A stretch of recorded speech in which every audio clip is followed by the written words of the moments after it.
আরে বুদা তুই এখানে বসে আছিস? তোকে আমি গোটা পার হয় খুঁজে এলাম, তাহলে ফোন তো করতে পারতিস।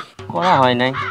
আরে বুদা কাল তো তোর বাড়ি গেলাম, তোর মা যে মিষ্টি খাওয়াইলো, ও মিষ্টি আমি জীবনেও খাই নাই। কি সুন্দর খেতে রে ভাই।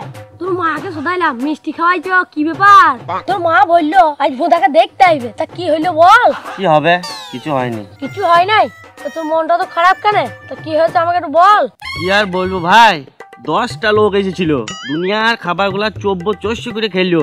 একজন আবার বলছে মুরগির মাংস খায় না, খাসিটা একটু আধটু খায়, তার লেগে আবার খাসির মাংস আনতে হইলো। শালিরা সব গপ গপ করে খেয়ে দাঁতের পিটুলি গোটা ছাড়িয়ে বলছে এই সুন্দর গ্রামটা একটু দেখা আছে। এই বলে শালারা চট করতে চলে গেল। আরে দিয়ে কি হইলো? দিয়ে কি হইলো? কোন শালা 8 কুড়ি বাড়ি গিয়েছিল, সেই বাড়ির লোক বলেছে ছেলে তো কোনো কাজই করে না, ছেলে বেকার, বিড়ি খায়, মদ খেয়ে ডেনে পোঙা উল্টি পড়ে থাকে, এইসব বলেছে। আবার এটাও বলেছে যে ওই পাড়ার বউগুলাকে নিয়ে লট্টাপট্টি করে। তুই তো টিউশনি পড়াই, ভালো রোজগারও করিস, তা আবার এইসব বলেছে? হ্যাঁ রে মারা, আমি তো অবাক। আমিও ভাই এবার ঠিক করে নিয়েছি, এবার যেদিন দেখতে আসবে তার আগের দিন গায়ে ঢিরি দেবো যে কাল আমাকে দেখতে আসবে।